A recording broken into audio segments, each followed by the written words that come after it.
Surat Al-Baqarah 267 mengatakan seperti ini. Makanlah yang baik-baik dari hasil jerih payahmu. Dari ayat ini kita bisa merefleksikan dalam kehidupan kita bahwa makan bukan hanya sekedar halalnya, akan tetapi juga kemanfaatannya bagi tubuh kita.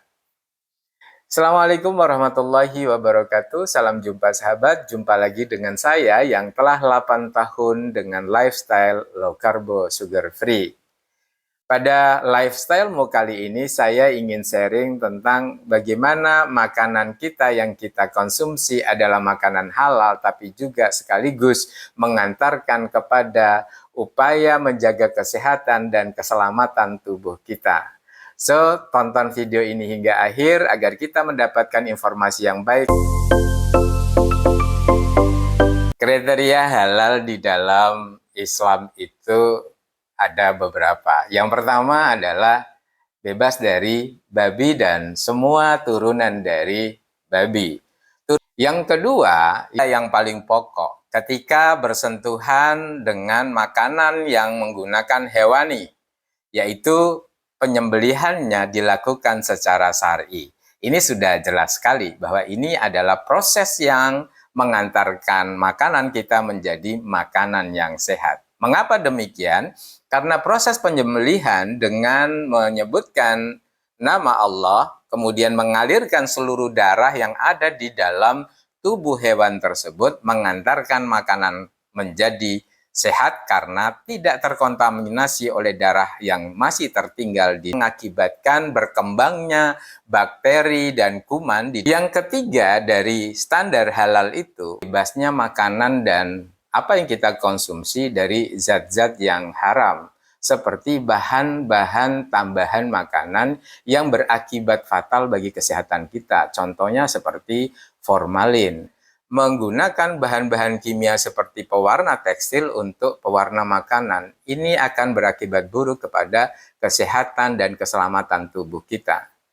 4 alasan makanan halal sama dengan sehat. Yang pertama, dari proses penyembelihan hewan tersebut dengan mengalirkan seluruh darah di dalam tubuh hewan. Menurut hasil riset dari jurnal Animal of Science tahun 2020 menyatakan bahwa hewan yang disembelih dengan cara syar'i itu mengalirkan seluruh darahnya. Artinya, dalam tubuh hewan yang disembelih itu bakteri tidak bisa berkembang lagi karena darah adalah menjadi pengantara berkembangnya bakteri di dalam tubuh hewan yang telah disembelih.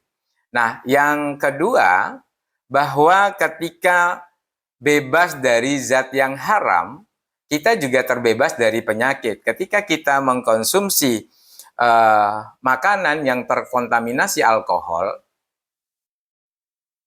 akan mengakibatkan kerusakan hati. Kemudian ketika zat kimia yang seperti saya katakan sebelumnya, pewarna tekstil mengkontaminasi makanan kita atau terdapat campuran warna tekstil di dalam makanan akan mengakibatkan kanker.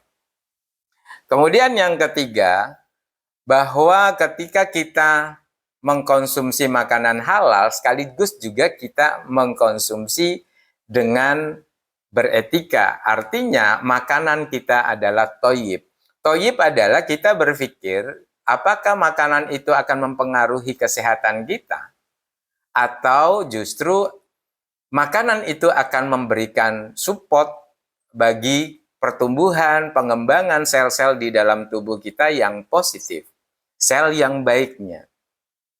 Jadi halal itu terkait dengan objek yang kita konsumsi, kemudian efeknya itu adalah thayyib. Thayyib kita perhatikan makanan yang kita masukkan di dalam tubuh kita, yang kita konsumsi berakibat positif atau mengantarkan kepada kesehatan dan keselamatan tubuh kita. Kemudian yang keempat, ketika kita mengkonsumsi makanan halal, hati kita menjadi lebih tenang. Artinya energi positif itu akan mengantarkan kepada kesehatan dan keselamatan tubuh kita juga. Nah, sekarang kita mulai kembali kepada apa yang diajarkan oleh Rasulullah. Yuk makan ketika kita lapar, berhenti sebelum kita kenyang. Ini adalah etika kita dalam menyediakan suplai energi di dalam tubuh kita. Nah, sahabat, kita sekarang mulai menyadari bahwa makanan halal itu akan berefek kepada kesehatan tubuh kita. Halal tidak hanya terkait dengan objek yang kita makan, tetapi juga bagaimana dampaknya pada kesehatan kita. Maka rasionalitas di dalam konsumsi makanan itu menjadi sangat penting. Ayo kita sama-sama mulai untuk menyadari dan mengembangkan lifestyle halal kita ini dengan baik sehingga dapat mempertahankan kesehatan kita. Keuntungannya jadi double ya, dapat pahalanya sekaligus juga kita bisa mempertahankan kesehatan dan keselamatan tubuh kita. Sahabat, bila tayangan ini memberikan manfaat, jangan lupa like, komen, dan share. Terima kasih telah menonton video ini hingga akhir. Sampai jumpa pada video-video berikutnya. Assalamualaikum warahmatullahi wabarakatuh.